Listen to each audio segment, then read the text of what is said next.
Leo nakuja kutimiza ahadi. Moja kati ya ahadi ambayo tulisema tutawasaidia vijana kwa kusapoti kwa kuwapa bodaboda.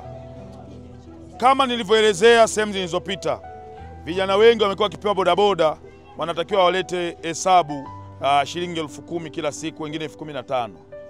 Kwangu mimi nikaona kwamba bado huo utakuwa ni mzigo mkubwa kwa vijana. Najua inawasaidia lakini bado ni mzigo mkubwa.